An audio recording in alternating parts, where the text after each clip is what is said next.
right, so automatic voter registration. This is one of the tentpole policies that Let New York Vote in particular is pushing for. So beyond the young activists in Let New York Vote, this is something that everyone is advocating for in New York, because AVR, automatic voter registration, could turn more than 1 million New Yorkers into 1 million new voters, right? So it opens up a massive opportunity. Does anyone feel comfortable defining what automatic voter registration is? Does anyone know it? Yes, Maya. I'm Maya, and basically it's like when you go to other government agencies, especially like to get your driver's license and stuff like that, they already take a lot of information that's required for when you go to vote. So the whole system is basically like they'll take that information and automatically send it to the voting registration once you're 18, so that you don't have to refill out or go somewhere else to do it again. Great, yeah, that's right on. Yeah, so essentially it'd make our system being an opt-out system, not opt-in. Because for example, you had a mail-in registration form, that is you actively opting in to a system, and like, I don't even know how to mail things sometimes, so good for you. So, yeah, this would make it an opt-out system, right? Because you're doing this stuff anyway with government agencies. Why not make sure that you know that you have the right to register to vote in New York if you are eligible?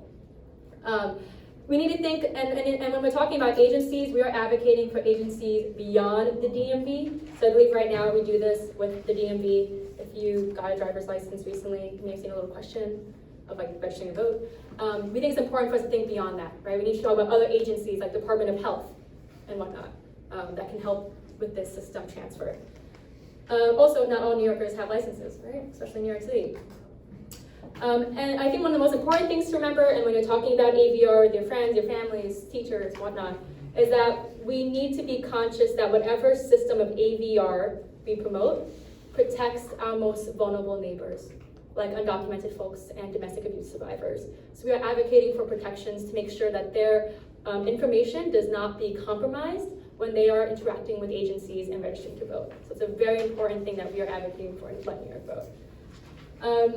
And I think it's, based on the stat I told you earlier, it can make up 1 million New Yorkers into 1 million new voters. It probably also makes sense that this will dramatically increase youth registration and hopefully, assuming, youth participation in our elections, right? So for example, other states have passed AVR, right? So Rhode Island implemented it in 2018. Their youth turnout increased by 8 points to 23%. That's a lot more than 16.4%, right? And there's a bunch of other states that I can cite off that have had increases in youth turnout. And so AVR will improve the lives of all New Yorkers, but especially enfranchise all of you moving forward. Actually, if I had AVR when I was a college student, my first election, I would not have been denied to vote in my first primary. So this would have been nice to have when I went to college. All right, this is a fun one, and this is something that the Let New York Vote Coalition has not yet introduced in their coalition priorities, but we're hoping the youth platform that we create will push them to do that, right? So some policies that have worked to enfranchise young voters is lowering the voting age to 16 or 17 in local elections. So I don't believe any states right now have lower the voting age policies for all elections, but there are efforts being pioneered by groups like Generation Citizen, and if you're involved with them, come talk to me, that are pushing to lower the voting age for local elections and hopefully set a model for all elections, including federal. So basically, what it is in the name, lower the voting age. Right now it is, what age? 18, thank you, 26th Amendment, all right. Which is 50th anniversary coming up in 2021.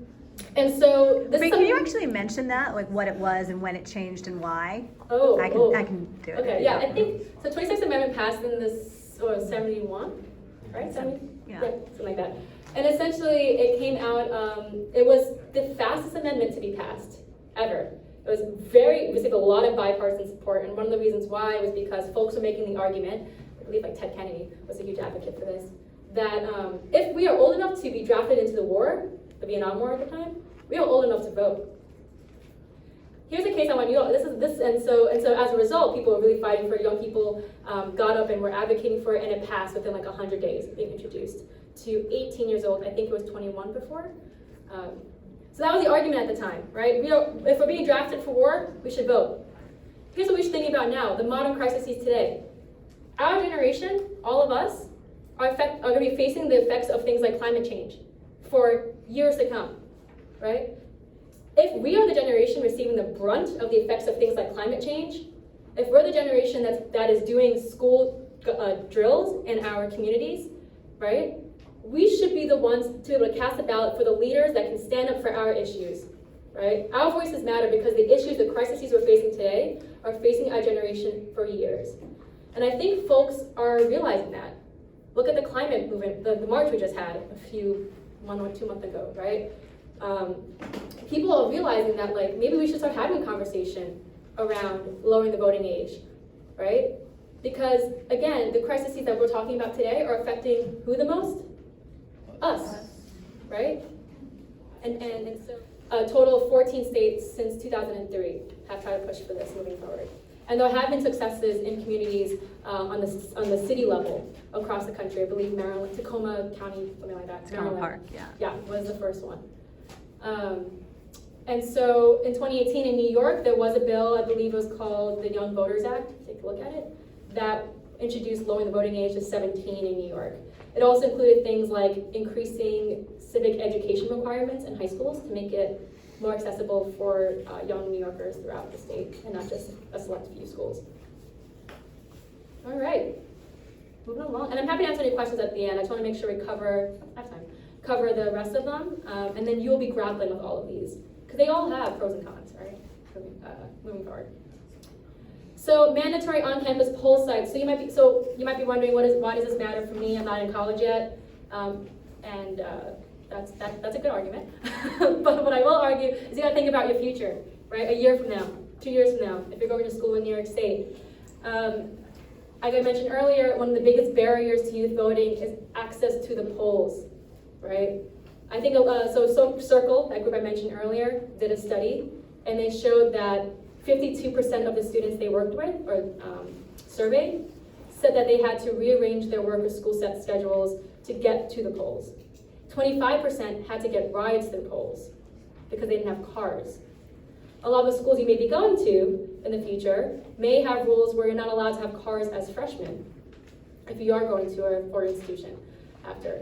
And again, I think this is also an argument to be made where schools, even if you're not in a four-year institution, schools are often seen as good mobilizing centers for communities, right? Like your families usually know like the local community colleges or a CUNY or SUNY.